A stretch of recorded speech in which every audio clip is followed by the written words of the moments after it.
annexes 1, 2, 3, and 4. So first, Marpol Annex 1. So what is Marpol Annex 1? So ang title ani sa Marpol Annex 1 is the Prevention of Pollution by Oil.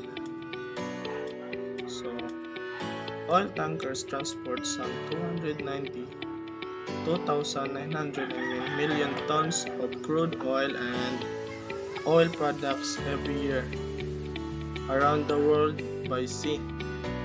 Most of the time, oil is transported quietly and safely. Its measures introduced by IMO have helped ensure that the majority of oil tankers are safely built and operated and are constructed to reduce the amount of oil spilled in event of an accident. So, mauna siya. May mga kuan siya ng mga 2,900 million tons of crude oil. And then, next, the Operational and Construction Regulation introduced by Marpol, which entered into force in 1983, have been a success with the statistics from reputable industries and independent bodies showing that these regulations, along with other safety-related regulations such as the introduction of mandatory traffic separation schemes and international standards for safety training, have been instrumental in the continuous decline of accidental oil pollution that has taken place over the last 30 years. So, the Marpol Convention in 1983, it has introduced a number of radical new concepts such as a requirement for new oil tankers to be fitted with the segregated ballast tanks so as to obviate the need to carry ballast water in cargo tanks.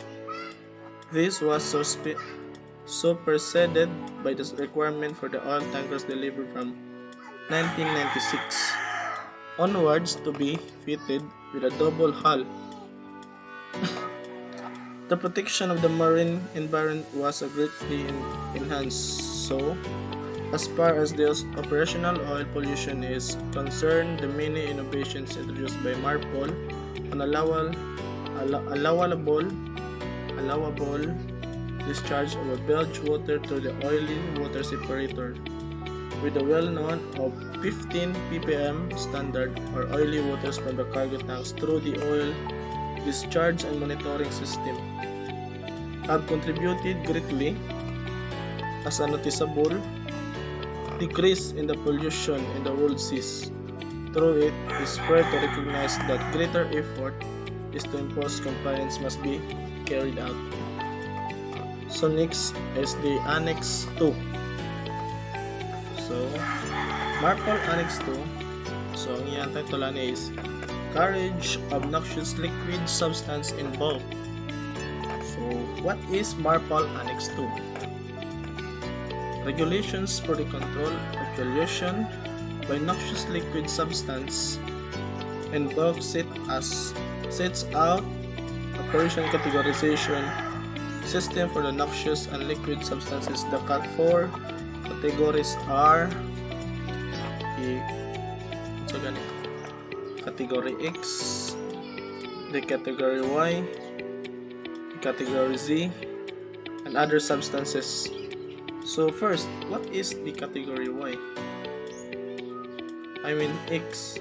So these are the noxious liquid substances which, if discharged into the sea from tank cleaning or deballasting operations, are deemed to present a major hazard to either marine resource or human health and therefore justify the prohibition of the discharge into marine environment.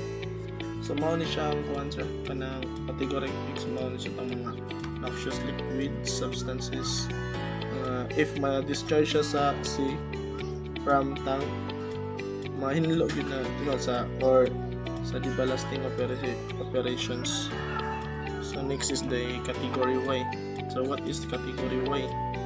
Ano siya mga noxious liquid substance which if discharged into the sea from tank cleaning or deballasting operations, are deemed to be as a hazard to either marine resources, human health, or cause harm to amenities or other legitimate uses of the sea, and therefore justify a limitation on the quality and quantity of discharge to the marine environment. Next is the category C, noxious liquid gaseous substances, which kung mag-discharge siya sa dagat gikan sa tangke or di magdibalasting mga operation, so ang iyang kuanan ni they are deemed to present a minor hazard. So mao siya minor hazard to either marine resources or human health, and therefore it is being justified that less stringent restrictions of the quality and quantity of discharge into the marine environment and the other substances which have been evaluated and found to fall outside category X, Y, or Z, because they are considered to take no harm to marine resource, human health, amenities, or other legitimate uses for the sea when discharged into the sea from tank cleaning or deballasting operations. The discharge of sludge or ballast water or other residual or residues or mixtures containing the substance are not subject for any requirements of the MARPOL Annex 2. So this annex also includes a number of other requirements reflecting modern stripping techniques which specify discharge levels for products which specify discharge levels for products which have been incorporated into Annex 2 for ships constructed on or wala na ni.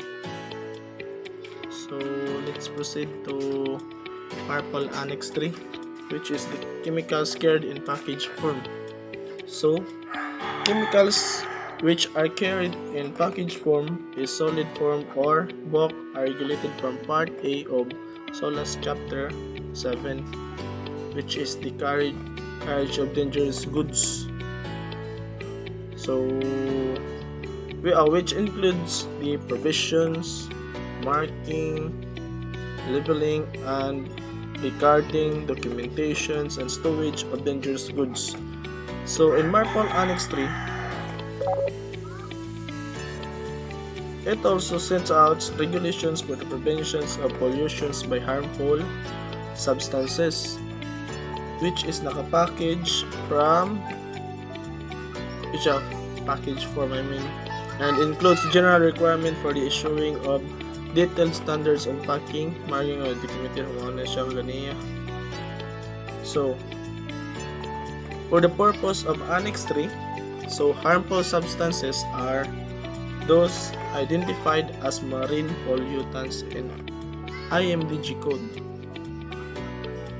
Both SOLAS and MARPOL refer to the International Marine, which is the IMDG code, which was developed by IMO as a uniform international code for the transport of dangerous goods by sea.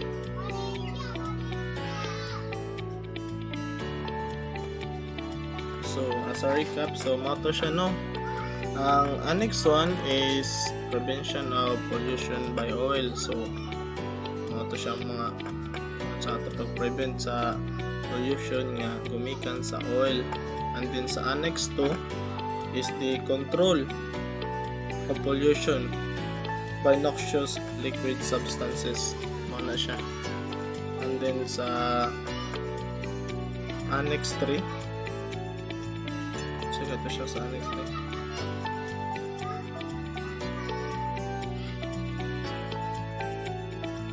Annex 3 kay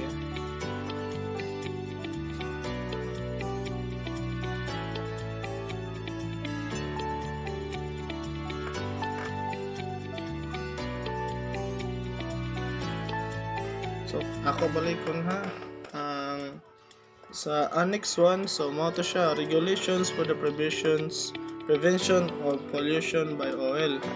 Ito siyang gingon ganiyang this regulations is to nakafocus siya sa prevention of pollution by oil. And the second annex is the regulations for the control of pollution by noxious liquid substances in bulk. Or in addition, ano siya, ang sa annex 1 ka entered into force 2 October 1983. Yang sa annex 2 is entered siya of force 2 October 1983 yapon siya. And then last is the annex 3. Ano siya, prevention yapon. Pag sa annex 1 is prevention, but kani siya prevention of pollution yapon. Pero kung na siya sa harmful substances which is carried by sea in package form, which is entered into force in July 1, 1992. So that's all. Thank you.